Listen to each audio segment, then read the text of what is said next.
Good morning, Ashor. Good morning. How's everyone doing? Doing good. How you doing? We're good. We're hanging in there for dear life. How are you? You've had to sit through all this morning. How are you doing? It's been great. It's honestly amazing to see the behind the scenes. What behind the scenes? The passing the phones and the laughing and the jokes. And once the music is on, the party happens actually. Yeah. That's when it all goes down. Well, Ashor's actually here visiting with his wife. You know, they had choice of like vacationing in Hawaii. They decided to come here in Erbil. I know people are rejecting Barcelona and Hawaii for this. How about that? I know I was gonna go somewhere exotic, and then I picked it. No, wait. Well, let's get to the bottom of this. Honestly, no jokes. Why didn't you go to Hawaii? It's a funny story actually. Well, Hawaii wasn't the top pick actually instead of this, but my wife and I, Adessa, amazing woman. We got married about 1.5 years ago. We actually wanted to do our honeymoon here. So this is November 2017. Yes. But that's cute. we had booked our flights. We were ready to come. Our wedding day comes. About a month before, and then airport closed. And you're like, what do we do? God is saying go to Hawaii. Hyderabad, will never forgive you.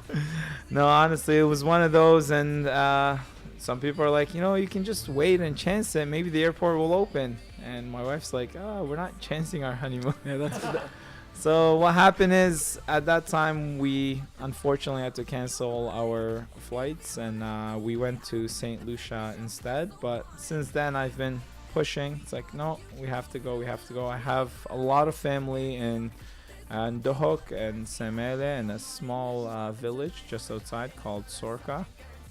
And got a chance to see them all, and now visiting Erbil. But unfortunately, our stay in Erbil is very short, but we'll make the most of it. Do you have kids? I do not know. That's why you get to travel. That's why you get to choose between Hawaii and Kurdistan. I have to choose between who has better daycare. this kindergarten or this kindergarten. Well, I have it in my head. I'm not sure if I'm. Don't do it. You made the first mistake by getting married. Don't have kids, okay? Dalawi, don't give it the hot. It's in my head. I have it 3, 4, 5 years from now. I have 2 kids lugging around, still vacationing. But is that just a pipe dream or? No, possible? it's achievable. I manage it fine. Couple of kids traveling. It's really easy. You just buy a couple of dog leashes. And just some like cages. and some cages, yeah. and some medicine to make them go to sleep whenever you want them to, And a muzzle. Yeah, because they bite sometimes. Yeah. I honestly wish I brought a notepad and pen and paper to write all this down. And never forget the treats. When they do something good, you say sit and give them a treat. Yeah, treat your kids like dogs. That was Dalawi, I'm so pleased you're not my dad. Your kid. Do you have like child services here? No, we Child don't. services. This is why I can't live in the UK. They'd be calling Childline. My daddy treat me like a dog. Woof woof. Help! Oh, poor Dalawi's kids. So how has the trip been? Has it been totally worth it? Tell us. Yeah, honestly, it's been probably one of the best vacations we've ever taken. It's been amazing. Again, it's just seeing family some family I had never seen in my life, seeing family I haven't seen in a really, really long time, and I got to enjoy their company. And it's one thing to go vacation, let's say Hawaii, and you lay it down on the beach, and like, all right, after a week, time to go back home. But it's another to go in someone's house, and although you've never met them, they know your family, and they'll hug you, they'll welcome you, and they'll open up their whole door. Actually, we have a funny story. My wife's grandma is from a small Syrian town called Alqosh, and she was trying to find family that she had never seen either. So we're going knocking on doors. Hey, are you these guys? So finally, some people are like, yes, we know someone with that family over there. And it's not like you can put it on GPS, right? It's like, go over there, turn left when you see the blue house, and once you see the church, take 2 more rights, and you're there. Like, all okay. about the directions. Yeah. That's how it worked. We roll over here. So we went. It was amazing. Knocked on the door, and the lady was like, no, you have the wrong family. There is someone else with that. We just don't know where. And it was raining, everything. She's like, but you can just stay here tonight, and then tomorrow we'll go and we'll help you find. And did you sleep in that house? We didn't, but okay. we found the actual family. But I was just telling my wife, I was like, Back in Canada, we barely know our neighbors' names, and here it's like we talk about that all the Yeah. time. So you two wanted to talk about that, about Angel. Seriously, do you really miss the life here, and do you really say life here is better than London? Yeah, the quality of life is most definitely 100%. I'll give you an example. So my neighbour obviously lives next door to me. I text her, I was like, do you want to come round for a coffee? This is in the UK, right? This is in the UK. I was like, and when you think here, you can just rock up at someone's front door, have tea. There's always chai, there's always coffee. My door's always open. But in the UK, no, apparently your door's always locked. I said, I sent her a message. Do you want to come round, grab a coffee?